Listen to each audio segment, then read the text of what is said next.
Somebody very deliberately murdered him. It was an execution, no mercy. A brutal killing. He had 5 knife wounds, with the final being in the jugular. A dark mystery with multiple suspects. There was a $15 million life insurance policy.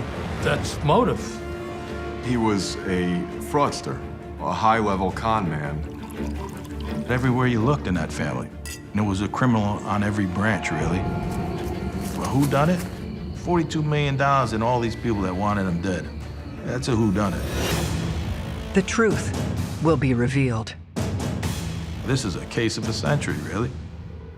Case of a lifetime for a detective. Every day in North America, dozens of people are murdered.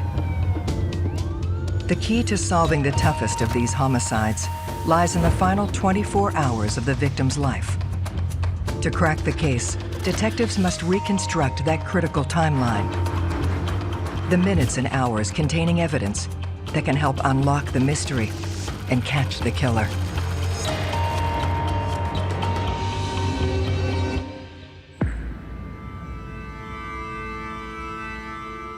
Greenwich, Connecticut. One of the most affluent towns in North America. It's just the definition of luxury. If you don't have multi-millions of dollars, you would have no chance to ever live there. It's just filled with sprawling mansions, filled with very wealthy people, from CEOs to celebrities. But no amount of money is guaranteed to keep you safe. Andrew Kissel was discovered by the moving crew. They had been moving him throughout the course of the weekend, then came back first thing on Monday morning. They went to the door, knock, knock, knock, nobody is answering the door. So they tried the door and it was unlocked. One of the movers goes down to the basement to pick up an item. Next to the item is Andrew's body.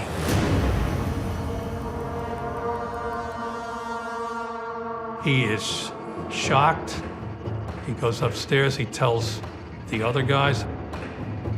They called their boss, and their boss said, call 911. You heard it come over the radio, and I said, hey, Pierre, run that address. And he runs the address. And I just remember him giving me a look like this was going to be a very interesting case. Andrew Kissel was very successful in real estate. He was living a very lavish lifestyle. He rented a huge backcountry mansion in Greenwich. He was going out on yachts. There were parties. Beautiful life, beautiful house, wife, children, success, money. He enjoyed the high life. He enjoyed being the big guy on a block, showing everybody a good time. Greenwich PD homicide detectives Terry McHugh, Pasquale Iorfino, and Pierangelo Corticelli arrive at the scene.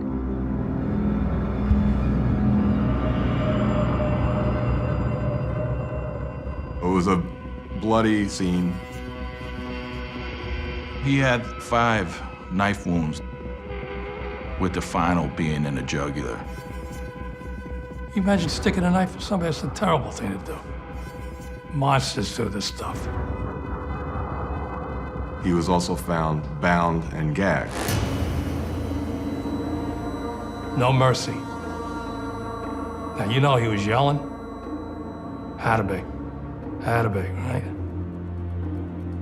They actually cleaned off the knife on his pants, wiped the blade clean and took it with them. That's professional. That's a pretty good hitman. Your experience tells you that, number one, it wasn't a random crime. It was an execution, very personal. There's no question about that. To solve his murder, Detectives need to uncover every significant detail of Andrew Kissel's last 24 hours, starting with his time of death. You can tell by the position of the body and the way the blood is, and you can get an idea about how long it had been like that. And with the assistance of the medical examiner, they're able to pinpoint it to a degree. We know Sunday is the day Andrew Kissel was killed. He was probably killed in the evening. They begin to build a picture of what happened. There was no break-ins to the home. It wasn't forcibly entered. He obviously let the murderer in the house. First three questions out of my head was, why was he home alone? How long was he home alone?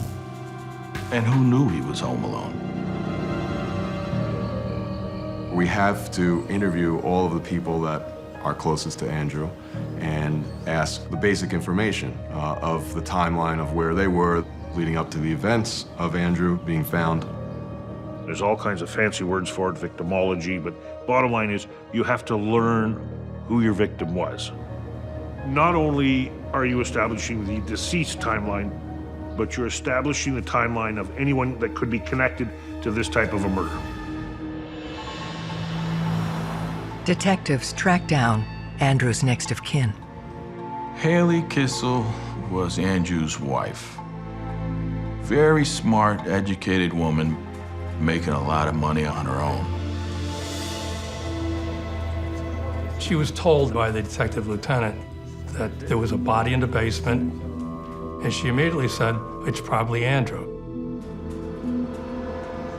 She showed no emotion.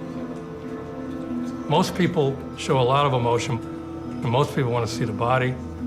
She didn't want to know. She wasn't grieving, she wasn't sobbing.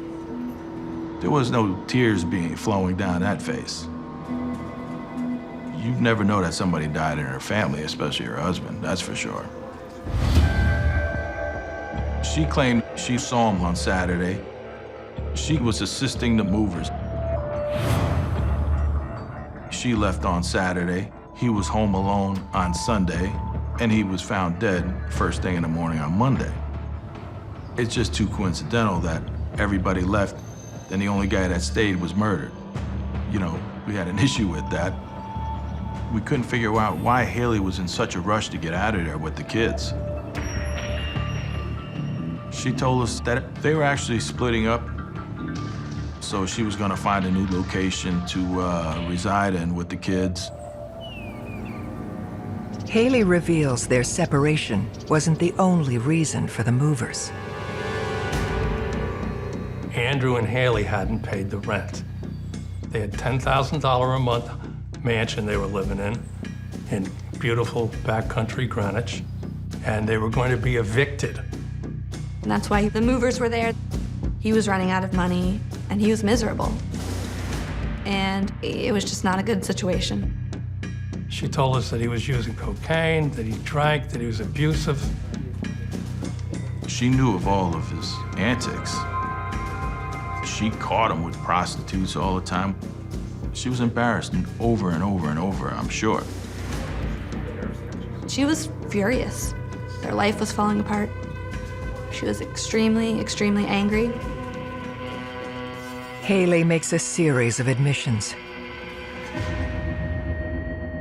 On Saturday, Haley and Andrew had a visibly loud argument, heated over money.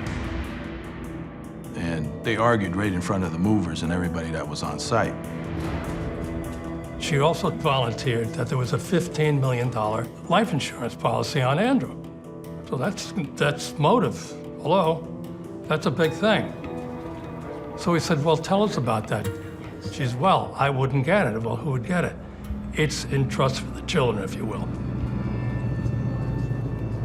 2 hours into the interview, she gets a call on her cell phone from her lawyer. And he said, you can't talk to my client anymore.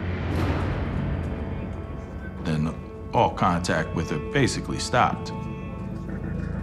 Now, of course, it puzzled us that she was the widow of a guy that was dead, but she had to go to an attorney to see if she could answer a question. Of course, that piques our interest.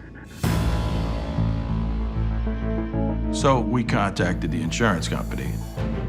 I found the insurance policy and the application that he had made.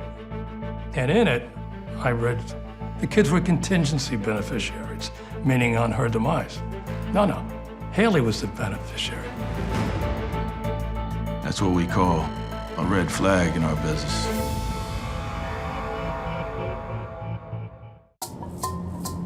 Andrew Kissel's wife, Haley, has landed squarely in detective sights as a person of interest in his murder. She obviously had some tough times with Andrew, and any woman would. He was having a grand old life at her expense, really. For the investigators, the case bears eerie parallels to another death in Andrew's family. To make it even more bizarre, his brother had been killed a few years earlier. One day, he came home. His wife gave him a strawberry milkshake laced with sedatives, knocked him unconscious, basically, and she bludgeoned him to death, and then had his body rolled up in a carpet and put it in a storage unit. That was a big story. And then you come with Andrew's story, right? Now you got two brothers in the same family being murdered. I think the world wanted to know if Haley was directly involved. The truth lies with Haley's timeline. Haley Kissel was with friends down the road, actually. The family confirmed that she was there all day. She had a solid alibi on the day of Andrew's death. We were able to trace every place she was, and she didn't leave. You know, she was not present at that murder. The focus shifts away from Haley and onto her dead husband's finances. Andrew Kissel had been investigated by the FBI for a large mortgage fraud scheme. We found out he had this real estate development company, which took legitimate properties, millions of dollars each, just to buy the property. He would take out a multi-million-dollar mortgage, and he would submit fraudulent paperwork saying that had been paid back, when in fact it hadn't. He now goes back to the bank, and he borrows another $3 or $4 million on the same property. He did it 9 times. This was one of several schemes the investigation uncovered. There was a number of properties over in New Jersey, and he had gathered a number of investors, including members of his family, to invest money in this buying of this number of buildings. He sold it, but he didn't tell anybody, and he kept the money. He was supposed to be paying dividends to the investors, but was actually taking money from them. I remember Pat describing Andrew as a mini Madoff. It was $42 million in money pilfered along the way. He was great at thievery. But eventually, somebody discovered the forged documents, his crimes unraveled, and he had been caught by the FBI. He was charged with a number of federal crimes. April 6th, he was supposed to go to federal court and be sentenced. He was facing 8 to 10 years. If there's a number of suspects because that person has defrauded a large amount of people, definitely it opens up the suspect pool considerably. And police have to start eliminating one by one. Well, who done it? $42 million and all these people that wanted him dead. That's a whodunit. We obtained the whole victim list from the FBI, and it was quite a long list. Anybody we thought lost money, could have lost money, Andrew had a negative relationship with, anything of that nature, you name it, we interviewed him. Of the big dollar individuals that lost the greatest amount of money were all mortgage companies and insurance companies, which are all insured. And the other people, most of them we found out were rather elderly, well-to-do people. They're not gonna kill them. Haley's parents were on that victim list as well. You're talking about sweet people, nice people.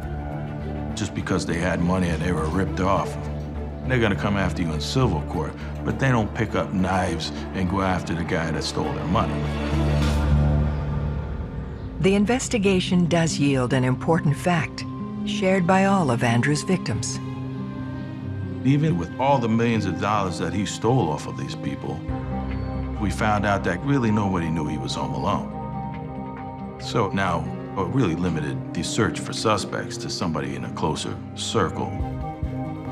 They focus in on individuals familiar with Andrew's whereabouts around the time of the murder. We came across the name Carlos Trujillo, who was his right-hand man, so to speak. For lack of a better term, he was a jack of all trades for Andrew, both in Andrew's personal life as well as in his business life. Carlos became close to Andrew in that he drove him, he drove the children, he ran errands, he took care of things. He was like a man Friday, if you will. In fact, Carlos was one of the only people that Andrew Kissel had left by his side. He was almost like a friend at that point because he had nobody left. Brought in for questioning, Carlos admits to having seen Andrew mere hours before he was killed. Carlos told us in an interview he'd had a pre-arrangement with Andrew to pick up 3 items of furniture from the house. And he was going to come down on the Sunday and pick it up. So he goes down there and he says he was there for about a half hour where he saw Andrew. He said he chatted with him a little bit. He said Andrew looked okay. He was drinking Scotch whiskey, which was his drink of choice. And he said that he had a good attitude. You know, he's concerned about going to jail down the road, but he was okay, he said. He said he then left and he went back to Bridgeport.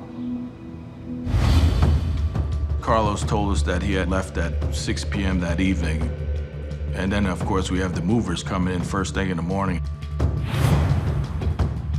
So we determined he'd been the last person, as far as we knew, to have seen Andrew alive. Very important to us. Locating and being able to interview the last person to see the deceased alive is frankly critical in every case, because at that point you can establish things like what was going on with the deceased. Were they scared? Did they say anything to the person they're speaking with? Had they learned something? He kept on saying, I love Andrew, I love him. And not in a romantic way, but in a his friend way. He tried to maybe overconvince us that how much he admired and loved Andrew. But he kept on saying, I gotta go, I gotta go, I gotta go, right? So, you know, we had to let him go. We looked at each other after that. We said, you know, he loves this guy. He's his buddy. What would you be doing if it was me? You know, you want to help out as much as you can. He gave us his song and dance. Why?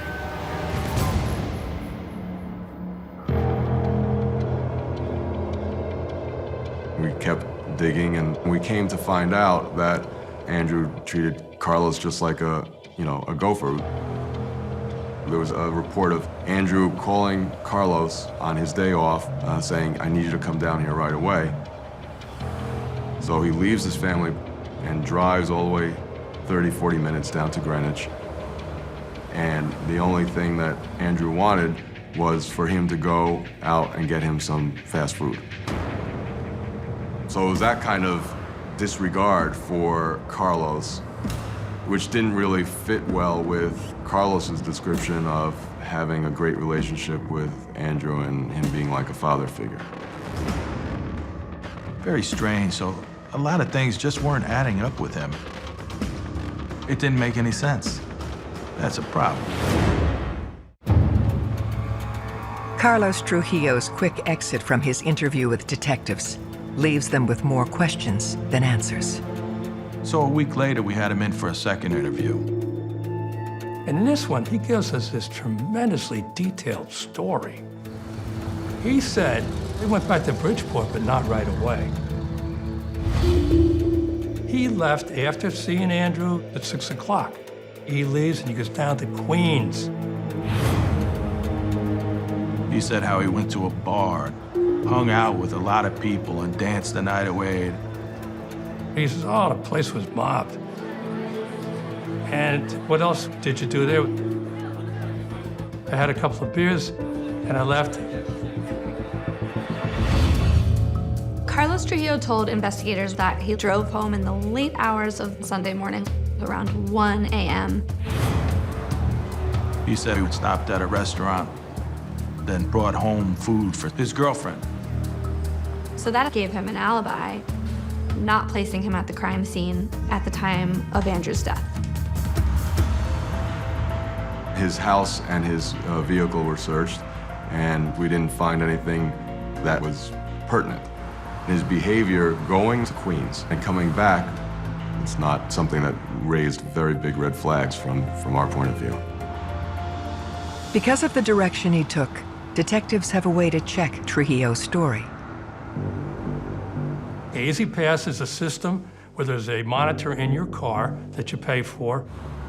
And what it does, it lets you go through the fast toll lane without stopping to give the toll person any money. What it does, and it registers your car as it goes through, and sometimes takes a picture, depending on the toll booth. We were able to subpoena those records. So we were able to verify that he was, in fact, going over the Bronx-Whitestone Bridge, as he indicated. However, there was no corresponding return trip on the Easy Pass. So we questioned him about where he was, and he said, well, he couldn't find his Easy Pass. It was somewhere in the car, and that he had to go over a cash lane. We wanted to make sure that we understood the time frame on his whereabouts from leaving that house to Queens, back to Bridgeport. I mean, we wanted to make sure we were thorough. This is a case of a century, really. Case of a lifetime for a detective. Determining the truth requires one of the team to sift through hours of CCTV footage.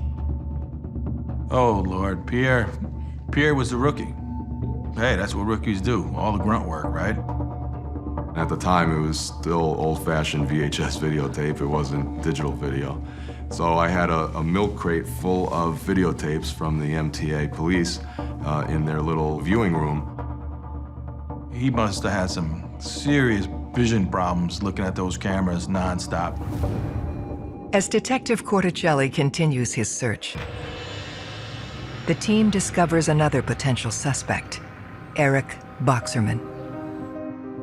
So he was Andrew's friend, but he was also the man who worked with Andrew in the building business. He's a real estate financier. He is on the social circuit in town. If you open up Greenwich magazine, you'll see him at, all of the events throughout town. When questioned, Boxerman is forthcoming about the events of that day. He cooperated, didn't hire an attorney. At 11 a.m. on Sunday morning, he came to the house and observed that Andrew Kissel was drunk at the house by himself.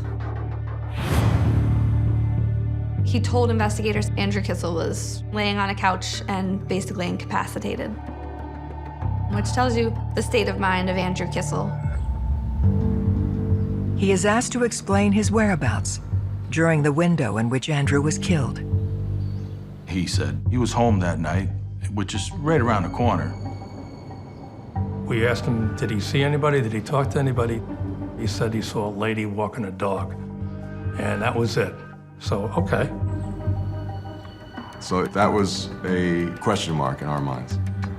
Anybody who has contact with the deceased the day the person died is going to be a suspect. Because you are immediately a person who has the opportunity to kill him. Unable to verify Boxerman's alibi, detectives dig into his relationship with the Kissels. We came to find out that his relationship with Haley was more than just a friendship. While Andrew was slipping out the front door, here's this guy slipping in the back door. If you're a person who saw the deceased just before he died, and you're having an affair with the deceased's wife, you're going to be the #1 suspect. It's a volatile situation. If there's a love triangle, you just don't know how you're going to react. And you might react by crying, but you might react by committing a murder. As more light is shed on their illicit romance, a bizarre rumor surfaces. It hits the news that Andrew killed himself because he wanted to be a great guy and give his kids this $15 million in life insurance. The media speculated at the time that it was potentially a suicide for hire.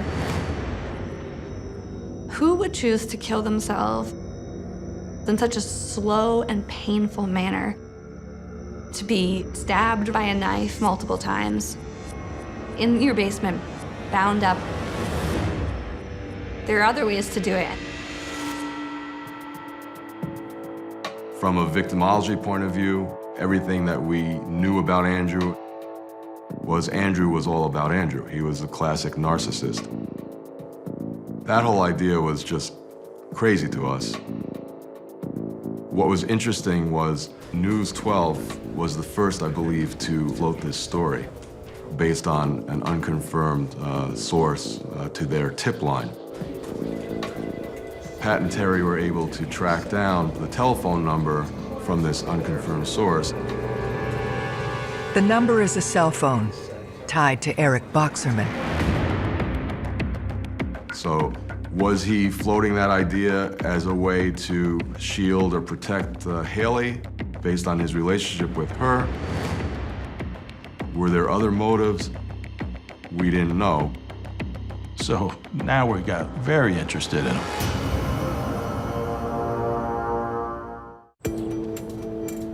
A Newsline tip has put Eric Boxerman in the frame for Andrew Kissel's murder. It was just very, very odd that his cell phone would be connected to this story of Andrew, arranging his own homicide. Detectives weigh what Boxerman had to benefit against what he had to lose. He was a millionaire. He owned a $13 million home. Not a shack, a $13 million home. He was a successful businessman. But he's having an affair with Andrew's wife. So, yeah, it piqued our interest. But just because somebody's having a relationship with somebody doesn't mean they're a murderer either. The crime scene also bears none of the hallmarks of a crime of passion. This was pretty much a professional hit. He didn't have any hits in his past. Nothing ever put him at the scene, so we couldn't go anyplace with that. Nothing else came back to him as that type of person that would actually kill somebody. But he put a spin on the case, and, it puzzled us. With Boxerman's involvement looking unlikely, they reach an impasse. We worked hard on it, we talked to all those people, and it ended up, I couldn't go anyplace. Just couldn't go. Well, the case goes stale. Terry had retired. My time came up. I talked about it with Pat. I said, I'm ready to go. And he says, all right, I'll finish this thing off. And so Pierre was pretty much involved in it. He got my badge, which was nice, because it kind of carries it on, By that point, we had executed probably over 25 or 30 search warrants. You can't be sitting in the office waiting for luck to come to you. We tried everything. We went everywhere. We never saw our families, and we were always on the move. At one point, we joked that if we put our other halves in photo arrays, we probably wouldn't be able to pick them out because we hadn't seen them in so long that we'd spend more time with each other than anybody else. Bashing our heads together, is trying to, come to a successful conclusion, trying to figure this out. There was an enormous amount of media pressure on the police to solve this case. I know Andrew Kissel's father, frustrated with the progress on the investigation in the first few months, wrote an email to the detectives and called them the Keystone Cops, which I think really, insulted them because they were working tirelessly on this case. So Pat had that email blown up and pinned on his bulletin board, I remember. And that was one of those things that was driving him to show the father that we had not given up and we were still going to go at this as best we could and solve the case.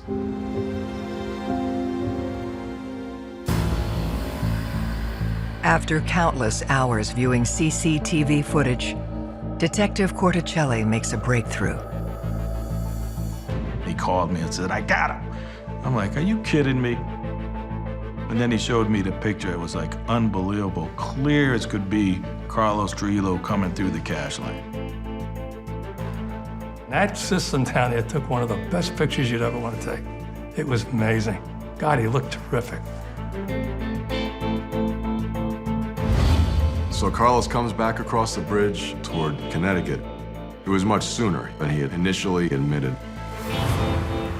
Right before the time in question when Andrew was killed, Detectives now have proof that Carlos lied about his alibi. for that reason, we looked over everything again with fresh eyes. I remember sitting in the FBI's White Plains office with Pat and going into their evidence room where they had the evidence from Andrew's case. I believe it was 25 or 26 banker boxes full of documents that we went through with a fine-tooth comb. It didn't seem like Carlos Trillo really had any reason why he would want to see Andrew Kissel dead. But investigators began to realize that Carlos was not just his driver, but was involved in some of Andrew Kissel's business deals, money changing hands, part of this mortgage fraud scheme.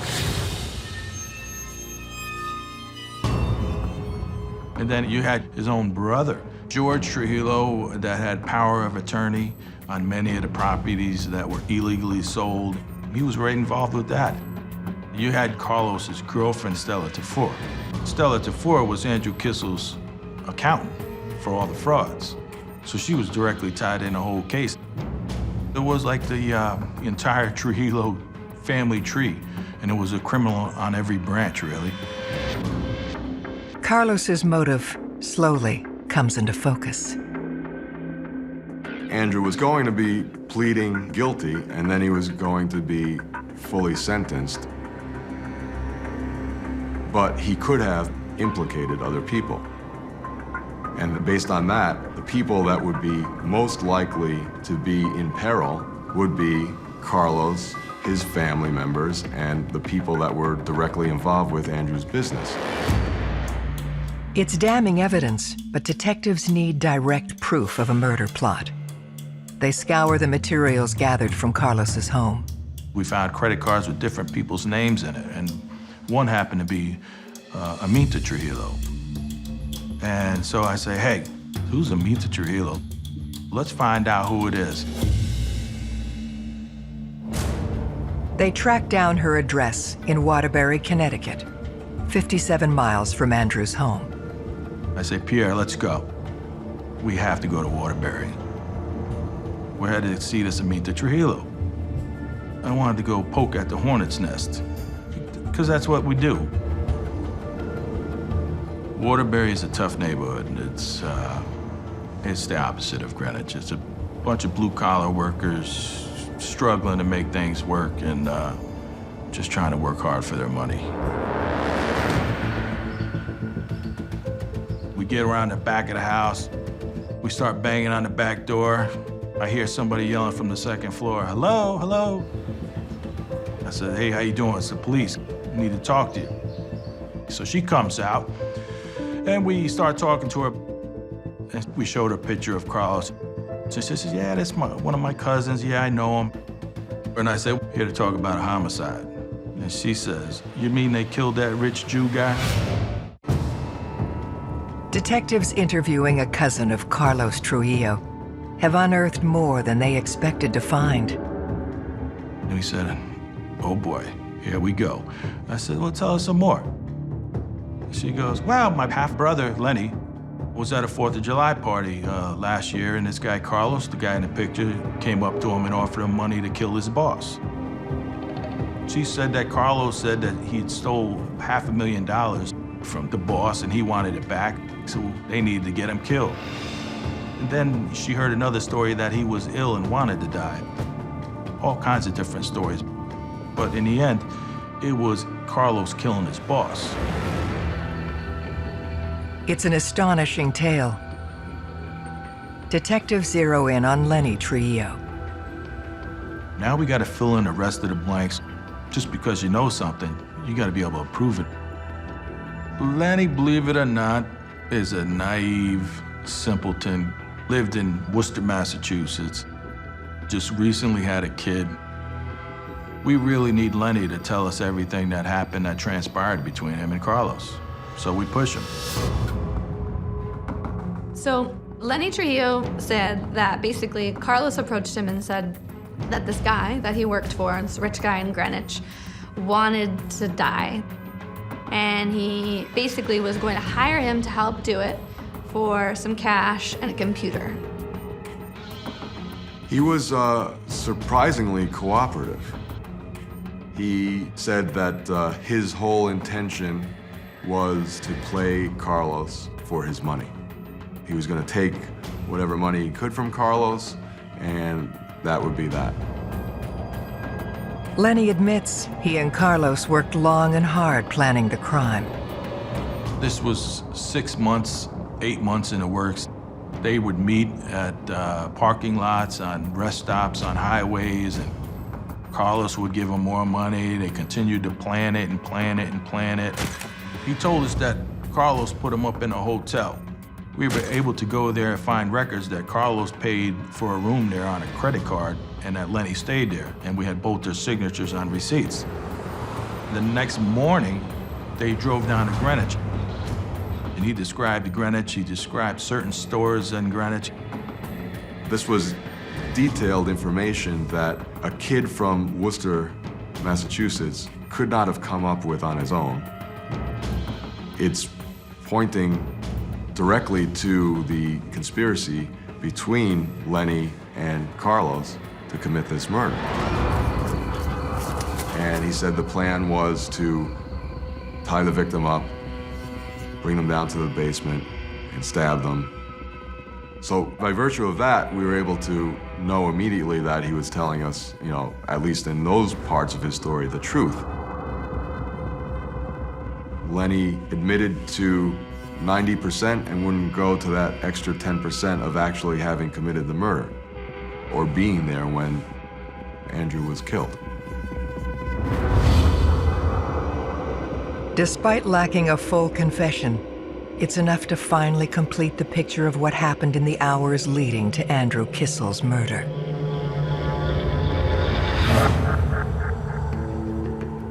Our timeline is so essential to everything that took place on the last day. On his one day off on a Sunday, unbeknownst to Andrew, Carlos decides he's gonna drive all the way down to Greenwich just to say hello. He just wants to see how Andrew's doing. When he left Andrew, he went down I-95 as he's going into New York, turns his cell phone off, according to his cell phone records. He uses an easy pass to go across the Bronx-Whitestone Bridge, but then within less than 2 hours, takes the cash lanes to cross back into the Bronx from Queens. So Carlos comes back with Lenny to Greenwich, Connecticut. He now is let into the house by Andrew because Andrew knows him.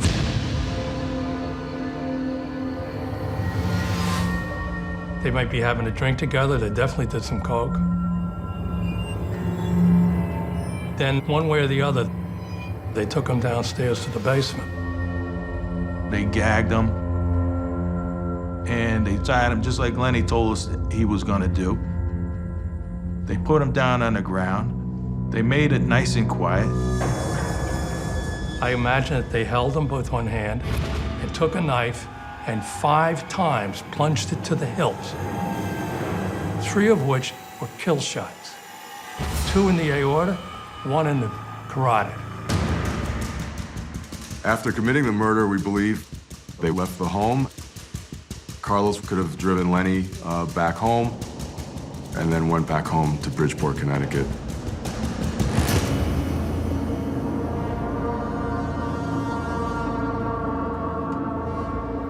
Confident in their case, Detectives Iorfino and Corticelli track Carlos down. We found him a couple towns up driving a limo. And we stopped the car. I came walking up with Pierre. Hey, remember me? It's time. You're under arrest for homicide. When they finally arrested Carlos and Lenny, they used my handcuffs that I was issued in 1965 and still had. They put my handcuffs on both of those mutts.